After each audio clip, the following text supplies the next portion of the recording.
came in with a pack of cigarettes, and all my friends said, "Minister, we didn't think you smoked." So it's very good. I don't think I will ever become a smoker with the friends I have around me. So the reason that I brought this, as a matter of fact, we had a meeting recently with Philip Morris and some of the distributors on the island. If you recall, prior to Irma, we had discussions about national health insurance, and one of the ways we were looking to fund our healthcare system was the introduction of some sort of a tax on alcohol and tobacco. And actually, we'd like to include sugar drinks in that. The thinking is that an overconsumption of these products increases your health exposure, it's unhealthy for you. And therefore, it means it costs the healthcare system more money. And therefore, if we could find a way to have a fee paid for high consumption of these products and use that to help fund our healthcare system, we believe that that's a good venue, a good way to move forward. It's something that many countries have looked at already. And coming from private sector, we want to ensure that that's done in a reasonable manner. We understand that St. Martin's a duty-free destination. We want to make sure that we maintain our competitive position in the marketplace. And so whatever we're thinking about is being done in consultation with the industry as well as with the stakeholders in their community. And so we had meetings with a couple of the distributors and actually representatives from one of the tobacco companies, from Philip Morris, as a matter of fact. And I found the meeting to be extremely educational. So the wholesalers are actually supportive of the idea of generating more revenues from the sale of alcohol and tobacco. But for the moment, we'll focus on our discussions about tobacco. Because they have a real problem here with parallel imports. So although they have the distribution for products on the island, it means that they have a contract with the manufacturers for exclusive distribution on the island. Because we don't have any customs and because we don't have any regulations, others can import products from other locations, not via the distributor, which is legal, right? And so, but it undermines the distribution organization that's been set up between the manufacturer and its distributors. So we are looking at ways in terms of how do we generate revenues, and one of the ways to do that is to ensure that if you buy products through the distributor, number one, that means you have an extra layer of TOT. So in other words, as the wholesaler sells it to a retailer, that wholesaler has to pay TOT to the government, and then when you as a consumer purchase it from the retailer, you also pay a TOT. So unfortunately, yes, there's double taxation, but government needs revenues as well. So if we can find a system where we can register labels, and that was our discussion, and ensuring that if the product is purchased, that it came through a proper distribution channel, and there's also perhaps health and safety issues related to this, right? You're talking about a chain of custody, meaning that you can track the product from manufacturing through shipment, through distribution, so you know what's happened to the product. So this pack of cigarettes here, actually I sent somebody from my office to go look for cigarettes for our meeting for today. She went to 7 different locations, and this was the only package of cigarettes that she could find. So this package, if it was sold through the proper distribution, this would say, roken is dodelijk. So it would have a saying in Dutch saying that smoking is bad for your health, right? So this clearly does not. This says the Federal Ministry of Health warns that smokers die young. And actually, if you look on the side, this is actually made in Senegal and distributed in Nigeria. So one of the things that was also very interesting, I assumed that cigarettes are cigarettes, and if it's in the white and red box, that Marlboros are Marlboros. But apparently, for different markets, the manufacturer has different blends. So it means that in the country where they're actually producing it, they're collecting tobacco, but there's different types of tobacco. So the mix of the cigarettes are different, right? And also probably for price sensitivity. So it means that although they all may be packaged in a red and white box, the product is different per market. So this has a tourism implication because We have tourists who are coming to St. Martin buying duty-free products because they believe they're getting the same product for a cheaper price, but actually it is perhaps a different product. I'm not a smoker, so I don't know, but apparently you can taste the difference between the different types of products, right? So what we're looking at is the possibility of saying, registering the label, so only the label that says Roken is Dodelijk, that those are the only products that could be sold here, and that if they don't have that label, that means it didn't come through a proper distribution channel, which is then going to contribute a health tax that helps to fund our healthcare system. Any products that don't fit the label requirement would then be confiscated because it means you wouldn't have paid the appropriate level of taxes. So we're in discussion phases, but I just wanted to give you an idea of some of the discussions that we are having, and again, that we're doing this in consultation with the industry. The industry is thrilled, to be honest. They think that there's a win-win solution that means that our healthcare system can receive more money, that we protect their distribution channels to ensure that we're getting the revenues that we need. And it also means that because the distribution channels are actually functioning as they were supposed to, that the distributorships have more value. So although they're paying extra money in fees or taxes, but it also means that they're seeing more share of the business. And I think the consumer also benefits because right now you have all different qualities in the marketplace, and this will ensure that we have one harmonious level of quality.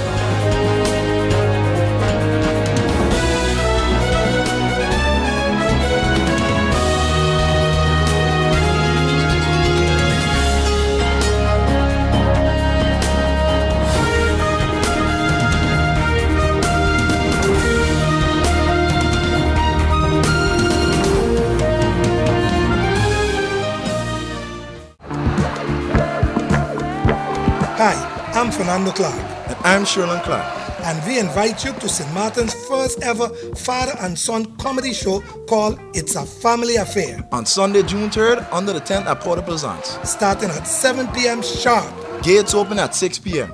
Okay, since you feel you're so smart, tell them where they could get tickets and for how much. Big D Photo Studio on the Pantville Road, Vandor Bookstores in Simpson Bay and on the 80 Elledge Road, SOS Radio in Marigot, and Arts and Gas Station in Hameau Dupont.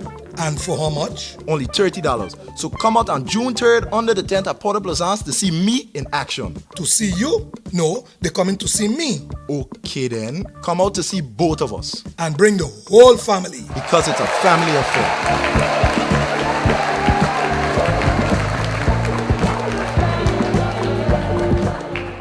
GEBE has been faithfully serving the communities of St. Martin, powering your home and our economy.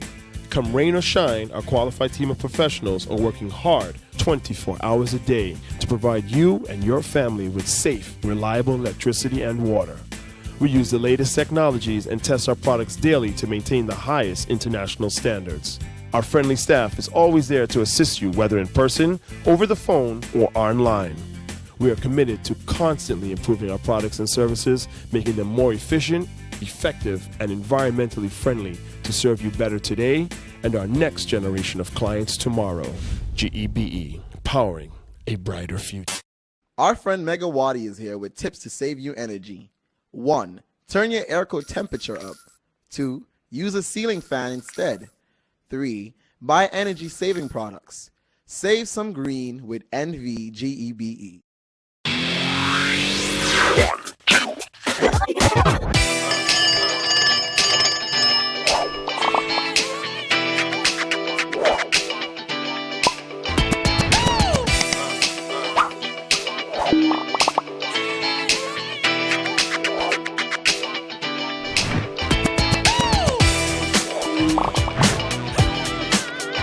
Tell them. Connecting you.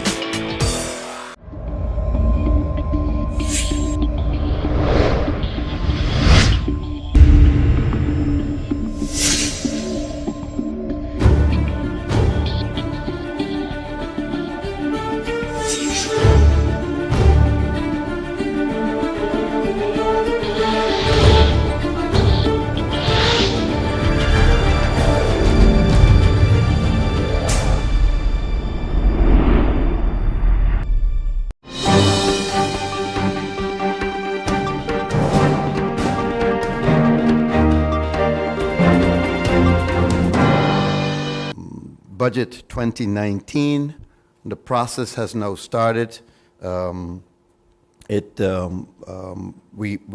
hope to present the first draft to Parliament by September 1st of this year.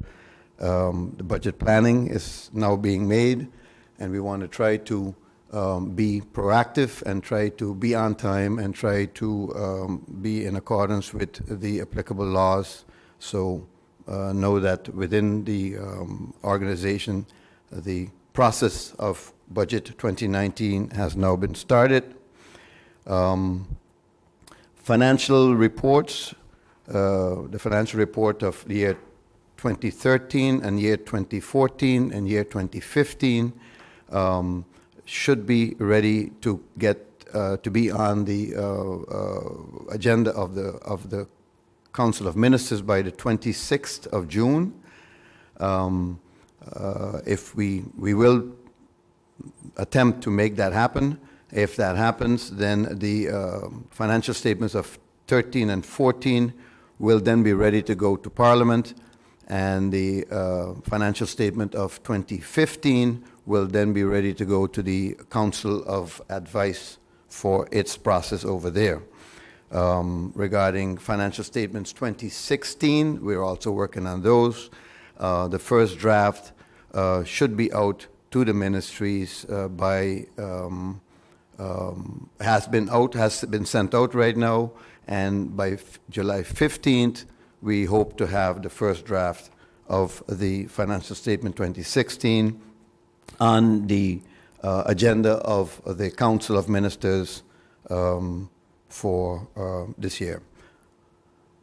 So that, I believe, covers what I want to discuss really quickly right now. Just also to let you know, we're working on the picture of the liquidity support that we're going to need during the year. As we know, the budget has been approved with a gaping hole of 197 million guilders. That doesn't mean to say that liquidity-wise we will need 197 million. It'll probably be less.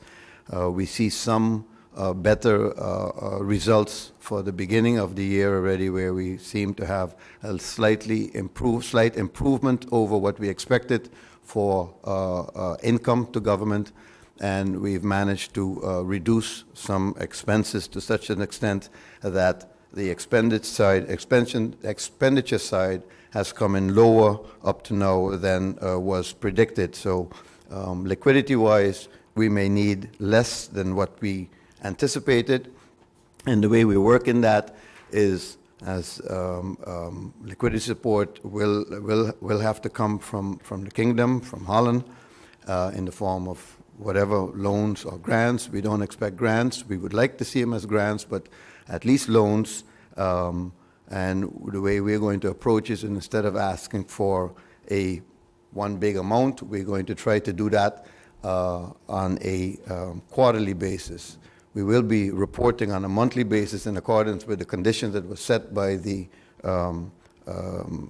Rijksministerraad in Holland for us to be able to submit a budget with a deficit. We are going to be making monthly reports to the Kingdom Council of Ministers, and then quarterly we will be requesting the liquidity support that we need by quarter, which will give us a better idea of the actual amount. We don't want to borrow more money than we have to, because any amount that we borrow is an added burden to our children and our children's children. So we are trying to do this in the most pragmatic way possible, and hope that it works. And we can say that our talks with the BZK, with the Dutch, have been very fruitful. They are looking at working with us on this process, and we keep on having conversations. I believe that the best way of solving problems, best way of solving issues, is to maintain communications with those that you need to work with at all times. So that's what we're trying to do.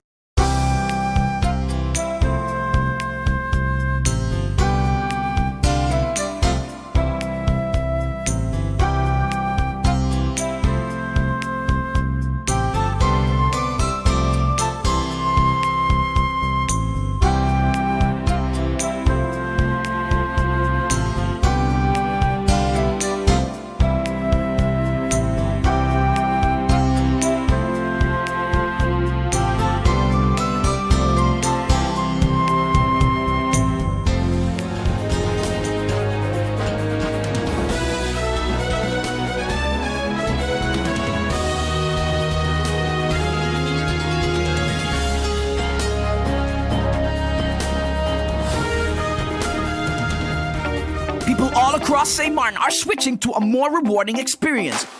The WIB MasterCard Fun Miles credit card, better known as My Card. Earn 1 fun mile for every $2 spent, even abroad and online. This will quickly get you a ton of fun miles to redeem for travel, shopping, food, fuel, and much more. But there's more to My Card. Worldwide acceptance, an EMV chip for extra security, and 250 free fun miles with first use. Switch to My Card today at WIB. Fun miles, from within your reach.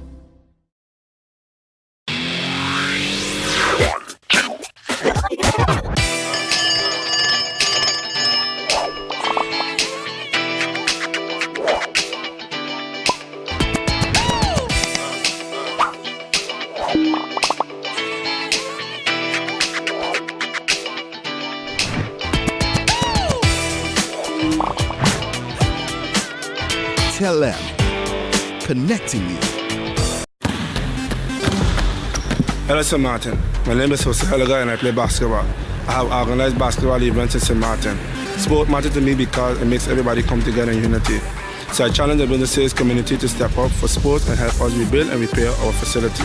I'm also asking the community to nominate local businesses in your area to take on the challenge and step up for sport because sports matter.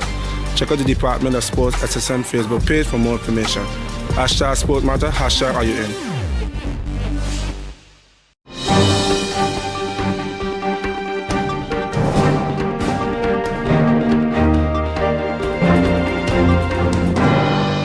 Atlantic hurricane season. You are to address the nation on Friday the 1st. Prior to that, inspections of the various shelters were carried out. Can you give us a status update as to where you are at with those shelters? Thank you, Stephen, for that question. Indeed, we started last week with the inspections of the shelters, and this week we had a meeting with representatives from the VSA and also from VROMI, and they will continue this week.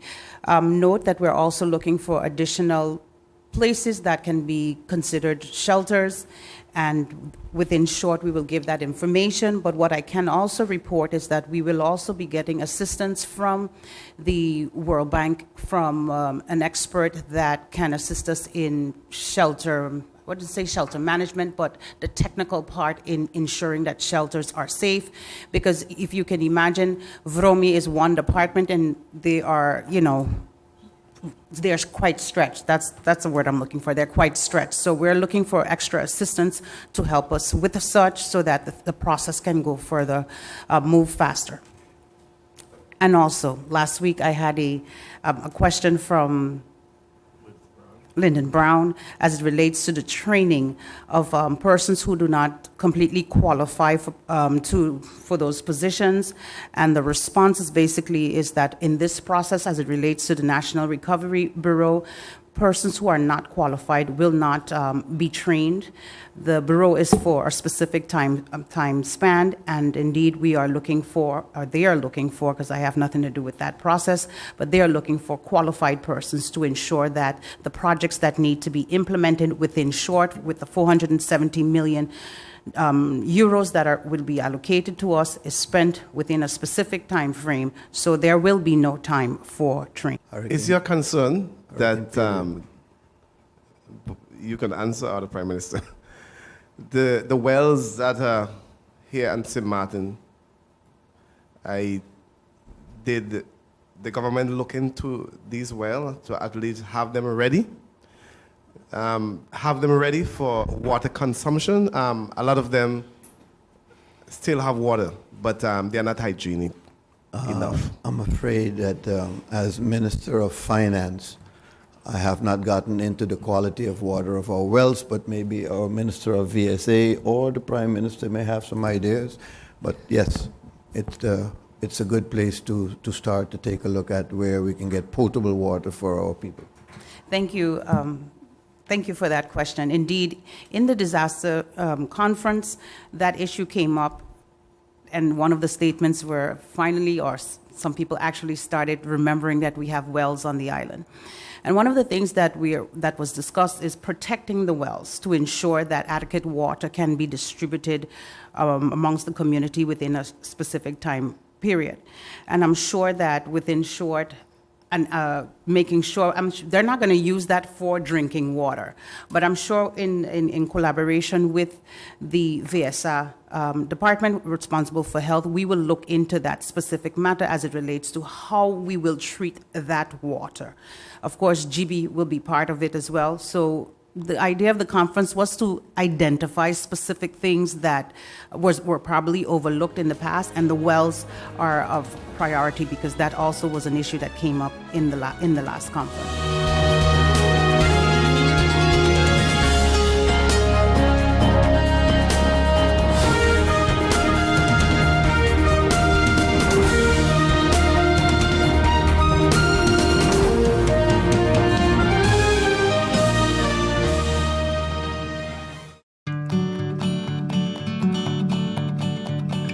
It's been said that behind every door, possibility awaits.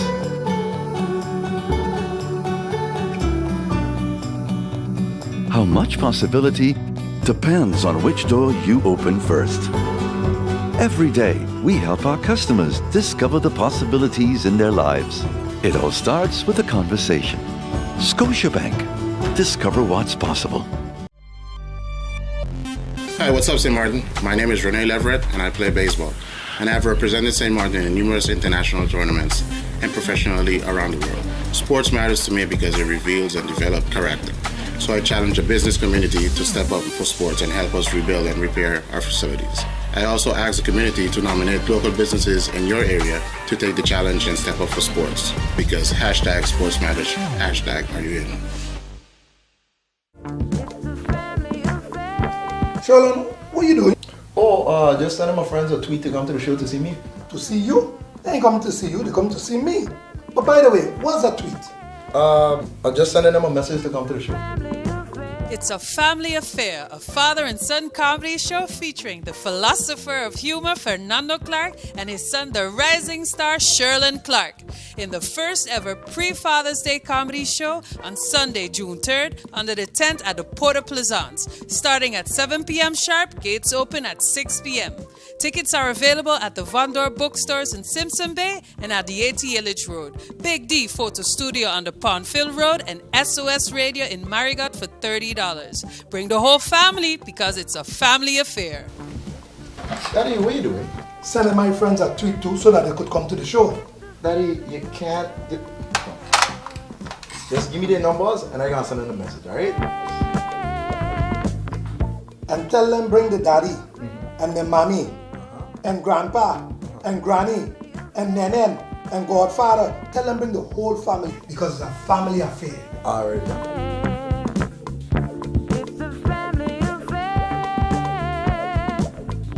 In my opinion, everything is perfect and you would be great for the job.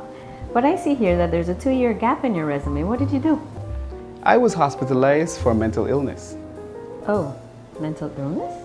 I've undergone treatment and I have a wonderful family that supports me. Well, that is good news. No, it's fine. I'm recovered. We'll contact you, okay?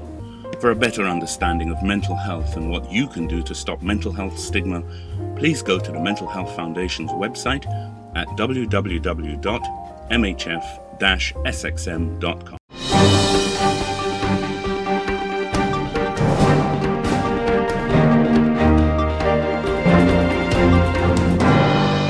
We're a hard-working group of people, very proud St. Martiners. So we do any and everything to make sure that we're doing our part with regard to making sure that St. Martin Airport stays a regional leader in providing the safe and quality airport services that contribute to our economic development. That is actually our mission statement. So we take that to heart, and that's what we're all about. Now that the conference is over, who was awarded to host the next conference? Well, we're proud to announce that the next conference will be held in the month of May in Suriname.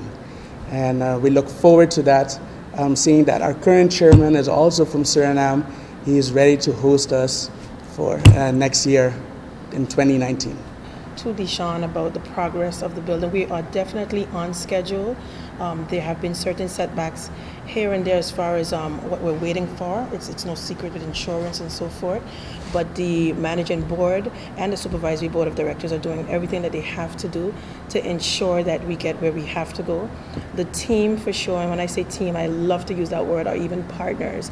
When you look at the concessionaires, when you look at the airport affiliates and so forth, we're working very diligently on the circumstances. We have progressed in the sense of we have our departure pavilion now, our arrival pavilion, just to ensure that everybody has a steady flow, a certain level of travel when they come to Princess Juliana International Airport, and we're quite proud of that.